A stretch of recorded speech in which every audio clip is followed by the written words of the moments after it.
CBUAC y el Centro de Investigación Interdisciplinaria de la Facultad de Filosofía presentan Tiempo y Memoria con Cecilia Figueroa. Comenzamos. Buenas tardes, bienvenidos a una emisión más de este programa. Hoy vamos a hablar de la traza urbana de la ciudad de Santiago de Querétaro, de su nomenclatura entre el siglo XVIII y la primera mitad del siglo XIX, es decir, en el último tramo del Querétaro virreinal y principios de la época independiente.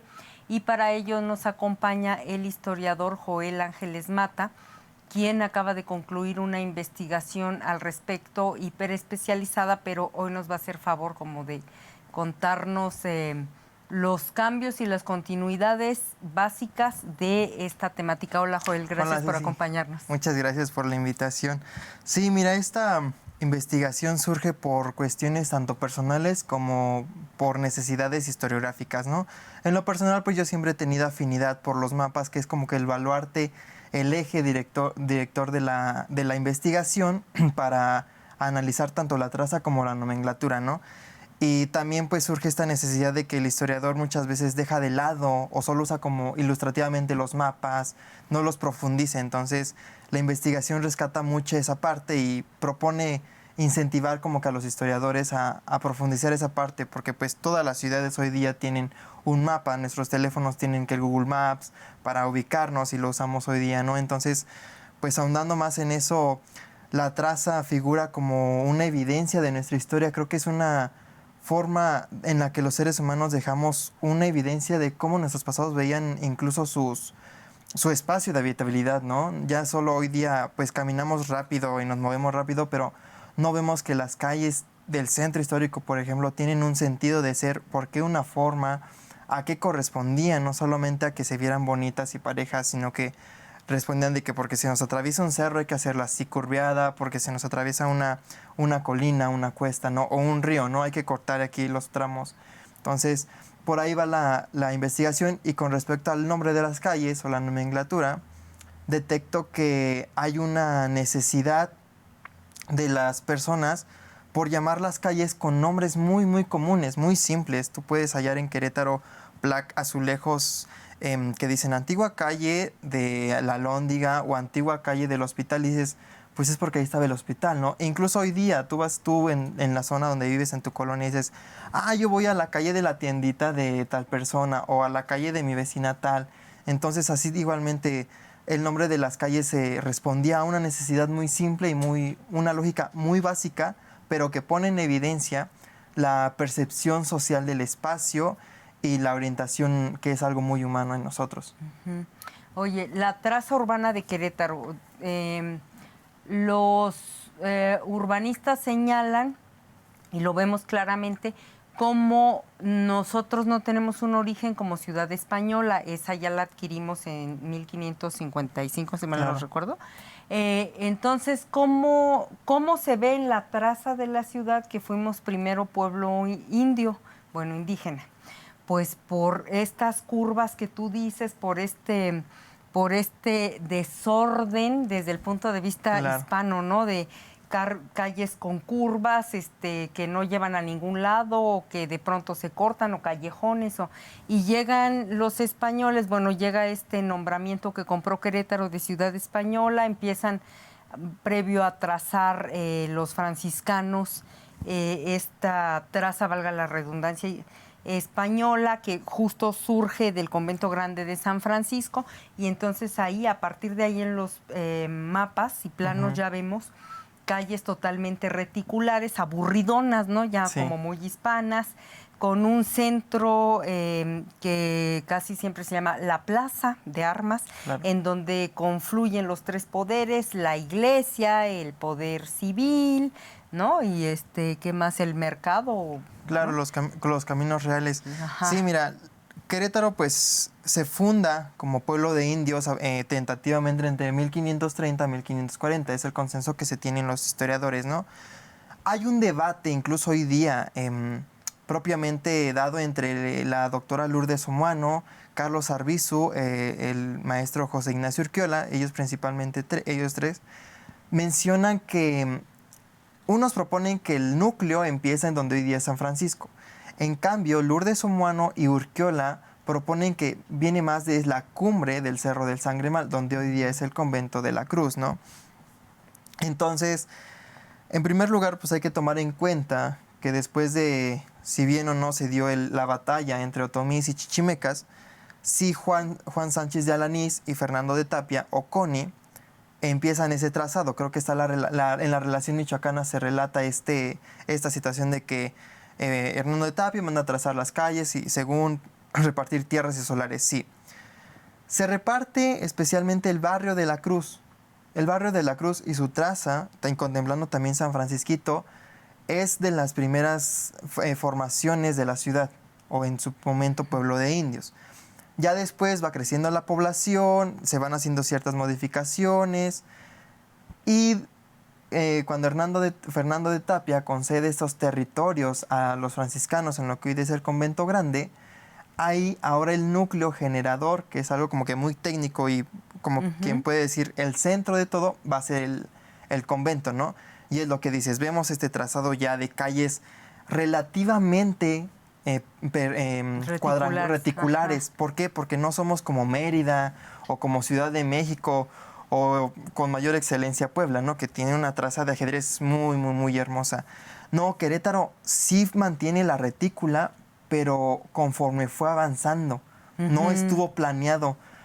Tan es así que con las cartografías, la de Mariano de las Casas de 1760, vemos que la ciudad llegaba hasta lo que hoy día es el archivo histórico, que es la calle Ignacio Allende. De ahí para adelante no había un trazado definitivo. ¿Por qué digo esto? Porque en el plano, Mariano de las Casas propone la construcción de una catedral en donde fue después el solar para la fábrica de tabacos.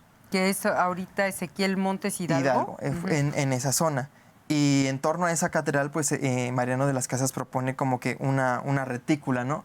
Pero si vemos hoy día a través de nuestros mapas o recorremos, vemos que pues no, tan es así tenemos la calle Valvanera que cruza de una manera muy en diagonal, en donde están las Carmelitas Descalzas.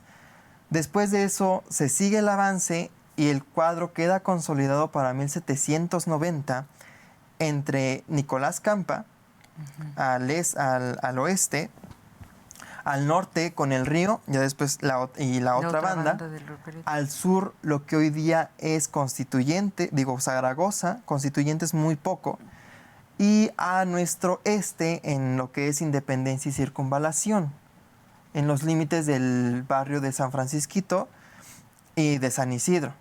Esa era, digamos, la ciudad de Santiago de Querétaro en 1770. 1790, sí. 90, sí. Ok. Tenemos esta ciudad, pero ¿qué nos define esta traza? Ustedes pueden recordar, por ejemplo, que la calle Venustiano Carranza va en diagonal desde Plaza Fundadores hasta Jardín Cenia o Plaza de Armas. Y dices, ¿por qué está así? ¿Por qué no sellaron o por qué no está cuadrada? Bueno, yo recordando, y este es algún dato que todavía se está buscando, la doctora Patricia Pérez decía que ella en su momento leyó que había sido porque los aires que venían de la cañada hacían que las casas se tiraran, ¿no? Y suena muy lógico. Si tú un día te pones en Plaza de Armas, un día que haya mucha ventisca, vas a sentir un canal de aire que viene desde el Cerro de la Cruz. Exactamente en el Andador 5 de Mayo se siente ese canal de aire. Dices, ay, qué rica brisita, ¿no? Igual, también respondía al Camino Real de Tierra Adentro. Hay que tener muy, muy, muy presente que la ciudad de Querétaro es la entrada al Bajío. Entonces, ¿qué es el Bajío? Pues es este lugar agrícola y ganadero que va a producir para los reales mineros. Entonces, Querétaro va a tener al menos 5 ramales o entradas del Camino Real. Está la entrada por Ejército Republicano, donde hoy día es Plaza de Armas. La entrada de la Cañada, que es la calle Paté. También tenemos Juan Caballero y Ocio, está por donde es 5 de Mayo. Ajá. ¿No? Sí, por Calesa. Tenemos la salida a San Luis, que es todo Juárez, después Invierno, pasando por el barrio, por la otra banda. Tenemos también a Celaya, que es todo Francisco y Madero, Y si ustedes ubican donde está el bulto de Francisco y Madero, hay una calle que se tuerce, ¿no? Bueno, pues esa calle, así como la ven torcida, eso viene desde el tiempo virreinal. Y ese era el camino a Celaya, llegando a lo que hoy día es Ejido Modelo y la respectiva caseta a Celaya, ¿no? También tenemos el camino del pueblito. ¿Cuál era ese camino del pueblito? Desde Tolsá, en el mercado el mercado Mariano Escobedo, hasta el pueblito, todo constituyentes. Entonces, si ustedes ven estas calles de lineales, sin mucha coherencia, con el sol incluso, es porque responde a estas necesidades, ¿no? También tenemos una entrada más que no se toma mucho en cuenta, que es la avenida Artes, que va desde la Alameda hasta hoy día Plaza Victoria. Pasando por San Francisquito. Exactamente. Entonces, si un día caminan de la Alameda a Plaza Victoria, quieren cortar camino por Artes, es facilísimo. Entonces, tenemos este trazado. Ahora bien, muchos van a decir, ¿y por qué está Corregidora hoy día, no? ¿Por qué tenemos también la prolongación Zaragoza de lo que es la Alameda, los arcos? Bueno, esas ya son transformaciones del siglo XX. En el caso de la investigación tenemos que solo llegamos hasta cuando se divide el convento de San Francisco con la Guerra de Reforma, en donde Arteaga manda tirar las capillas y las bardas conventuales como parte de las leyes reformistas de los liberales de los 60, ¿no? Pero al menos entre 1760 y 1862, Querétaro conserva su traza a pesar del movimiento insurgente, a pesar de la independencia y eso que estuvo aquí Iturbide, a pesar de la guerra con Estados Unidos y las guerras civiles que hubo, y pues un poco a pesar de la revolución de Ayutla, ¿no? Ya tenemos esta influencia de la guerra de Reforma, pero no es hasta el porfiriato y pasando la revolución que Querétaro empieza a transformarse. A ver, quiero hacer aquí un paréntesis para hacerte una pregunta. Cuando me estabas relatando todos estos caminos a propósito de que somos la garganta de tierra adentro o la entrada al Bajío, sí, o lo que conectaba a la capital del virreinato con la zona minera de la Nueva España, a mí lo que me impresionó, pero quiero preguntarte si a ti también te impresionó como historiador la primera vez que viste esto, la cantidad de ramales o de caminos que nos conectaban con todos lados, porque pues evidentemente hay poblaciones que son una boca de lobo y que se sale por un lado y por ese se regresa.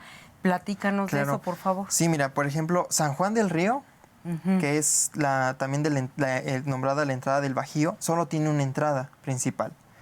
En cambio, Querétaro, por su orografía y antecedente histórico, le permite tener esas entradas. Querétaro es un valle cuadrangular, ¿no? Tú si te pones en donde hoy día es la central de autobuses, vas a ver que ves este valle grandísimo que se extiende hasta Celaya y hasta Santa Rosa Jáuregui. Entonces, tenemos la entrada de la Cañada. Siempre vamos a tener un antecedente con la Cañada por el agua, porque ahí estuvo asentado Conin en su momento y hasta eso. Tenemos la entrada de México por la Cuesta China, no, por la Viejita, como muchos lo llamamos, ¿no? Que viene desde la hacienda de Miranda. Estas dos son las principales entradas. Había una más por Huimilpan, pero no está muy bien rastreada porque pues se nos atraviesa el Cerro del Cimatario y era más costoso subir, ¿no? Se daba mejor la vuelta por el pueblito. Ahora bien, el camino hacia el pueblito, o San Francisco Galileo en su momento, pues sigue esta facilidad de la llanura o del llano, como se lo quieramos ver, para llegar a la congregación del pueblito, ¿no? Donde está la pirámide. En tanto que Celaya toma como que más campo libre para llegar hasta Obrajuelo, siguiendo como que una linealidad, ¿no? Y decir la gente, en vez de pasar por el pueblito, yo me voy derecho hasta Obrajuelo. Y San Luis Potosí responde también a una salida para conectar el norte. Hay un diario, el diario de Argomanís, lo debemos de conocer muy bien, que él dice que, durante el tiempo que él escribió, que llegan cargas de Guanajuato de plata. Llega una carga de San Luis Potosí, ¿no? Durante el proceso insurgente. Entonces vemos que Querétaro sí o sí tenía que pasar. Y ese es un ejemplo muy clarísimo que hoy día podemos ver. ¿Dónde pasa una de las principales autopistas de México? Por Querétaro, ¿no? a pesar de que se hagan sin fin de libramientos, Querétaro es un punto nodal. ¿Por qué? Porque al sur tenemos pues todas estas serranías, igual que al norte. Eso con respecto a la traza urbana. Qué interesante. Y fíjate que ahorita que hablabas de que necesariamente se tiene que pasar por Querétaro, claro. Ahí entra ya una hipótesis sociológica, ¿no? Que dicen que los queretanos somos como muy para adentro, muy introvertidos, muy desconfiados, que van y te tocan el zaguán, como le decimos nosotros, no le decimos portón, y en lugar de tener como la puerta abierta o de ser así como los costeños, ¿no? Nos asomamos por un agujerito así con mala cara. ¿Quién es? ¿Qué quieres? ¿No? Sí. Precisamente la hipótesis es que por esto, ¿no? Porque siempre hemos estado plagados de desconocidos, de gente que va, que viene, que regresa de todos lados, y eso nos hace un poco desconfiados. Pero bueno, ya cerrando el paréntesis, eso es en cuanto a la traza. Dices, ya para terminar lo de la traza y seguir con la nomenclatura. En la Guerra de Reforma, al triunfar la Guerra de Reforma, ahí hubo un paréntesis porque luego llega Maximiliano y pues los liberales ya no pueden hacer de las suyas o implementar sus políticas liberales. Pero en la Guerra de Reforma, que podemos ubicar, no sé, al triunfo 1861, a que llega Maximiliano, 64, y luego ya la restauración de la República en 67, ahí es cuando vemos, como tú dices, el quiebre. Así es. Es decir, un gobierno liberal que dice, la iglesia no puede tener tantos bienes, entonces huertas, panteones, etcétera, bardas atriales, adiós, y eso se convierte en jardines públicos, plazas, mercados, o sea, territorio o espacio que puedan disfrutar todos, no es propiedad ya de nadie. Entonces ahí es el quiebre y vemos el gran cambio de la traza, sobre todo en el primer cuadro de la ciudad. Platícanos un poco de eso. Sí, mira, San Francisco eran 2,5 hectáreas, lo que hoy todavía es el Plaza Constitución, y la mitad del CENEA, el Gran Hotel, donde están ahorita muchos comedores y bares. El platillo volador de Fuente es horrible, sí. El Museo Regional y el propio templo, ¿no? Entonces, llega Arteaga, divide en 4 el templo de San Francisco. Ahora, por ejemplo, la Plaza de la Corregidora, donde tenemos este monumento, ahí también era la huerta de San Antonio. Igual, se tiran bardas para hacerse un mercado, que es el Escobedo. Santa Clara, igual. Se tiran bardas y se queda el espacio de lo que hoy día es el Jardín Guerrero. Igual su atrio, donde está la fuente de Neptuno, todo eso se abre, ¿no? Que eran como que las órdenes religiosas que mayor espacialidad tenían. Es curioso ver, por ejemplo, cómo no se hace tan fuerte en el convento grande, en el convento de la Cruz. Hoy día sí ya está más dividido. Tiene la escuela, la deportiva, el atrio está pues, grandísimo. El museo. En la plaza, el museo, todo eso, ¿no? Pero entonces, con estos cortes, pues la traza cambia relativamente. Incluso, pues vemos que se abren nuevas calles ya hasta siglo XX. Pero al menos en la temporalidad que yo manejo, se abre pues este tramo de Corregidora, que va a ser Josefa Vergara, en lo que es Independencia hasta el CENEA. Y pues las respectivas plazas, ¿no? Que quedaron en ruinas hasta como 1870. El gobierno no le daba mantenimiento porque pues no había dinero y no tenían tiempo. Estaban más ocupados en ganarse la silla del poder. Haciendo la guerra. Sí. Y entonces, ya es hasta el porfiriato, avanzado el porfiriato, que vemos ya consolidarse esto, ¿no? Esos lugares privados que eran del clero, ahora ya son espacios públicos. Ahora pasemos a la nomenclatura o nombres de la ciudad de Santiago de Querétaro. Nos hablabas, por ejemplo, de la Alhóndiga, pues digamos que dijiste nombres muy decentones, ¿no? Sí. Para la época. Pero tú en esta investigación dices que divides esa vida cotidiana o esa cotidianidad y esa forma de nombrar las calles en varios rubros. Unos son las cuestiones religiosas, otras son la cotidianidad. Por ejemplo, a mí siempre me ha dado mucha risa la calle de las Malfajadas, sí. ¿no? De Sal si puedes. Entonces, por favor, háblanos de cómo se dividió en esa época esa nomenclatura. Claro. Solo como antecedente, decir que no soy el primero en investigar esto. Sí. Creo que tenemos a Valentín F. Frías, que él hace un compendio, rescata y lo que él sabe y lo que pregunta y pone el significado, ¿no? Ya aquí hay mayor rigor y consulta. En ese tiempo, Ceci, la gente no decía el nombre de las calles de manera estratégica, de manera certificada, y el gobierno no las imponía, como hoy día tenemos calles en respecto a héroes patrios, jiji, shalala. No, el nombre de una calle en ese momento era muy espontáneo y transgeneracional. El registro oficial que se tiene en Querétaro de sus calles data de 1789-1792, cuando el virrey Revillagigedo manda hacer los padrones, ¿no? Pero tenemos entonces que los nombres de las calles se crean a partir de lo que tú y yo vamos a decidir. No va a haber más personas que influyan. Si en la calle del Sol Divino se va a llamar así, es porque ahí estaba el sagrario. Si la calle de las Malfajadas va a ser así, es porque existe una señora que le heredó a sus hijas y a sus nietas una forma de vestir muy extravagante, ¿no? Si tenemos la calle Cornelio, es porque probablemente ahí vivió Don Cornelio, un arquitecto importante, ¿no? Si tenemos las calles Amargura, Monte Sacro, Verónica, Calvario, es porque quizás tenían relación con el viacrucis que se realizaba entre San Francisco y el convento de la Cruz. Si tenemos de San Francisquito, porque era el camino usado, ¿no? La Fuente, igual. Entonces son nombres muy costumbristas, muy coloquialistas, que en la investigación se dividen en 6 categorías, propiamente. Lo civil, lo arquitectónico, lo histórico, lo alusivo a las familias, lo medioambiental, porque eso juega un papel muy importante. Es decir, ¿por qué una calle de La Palma si hoy día no hay ninguna palma ahí? Bueno, pero sí lo hubo en su momento. Entonces son términos y nombres que que se preservan y reflejan la identidad de esos queretanos de antaño y también de los queretanos de hoy día. Y queretanos, tanto los que han vivido 10 generaciones aquí como los que pueden llegar hoy y mañana, ¿no? Igual hay otros nombres que tú dices muy extraños en el barrio de la otra banda, pero sin duda todos ellos juegan un microuniverso que reflejan pues las tradiciones, las costumbres y la percepción del espacio. Por ejemplo, también tenemos en la otra banda nombres muy bonitos como Frutera. Se cree que era porque había una persona que vendía fruteras, ¿no?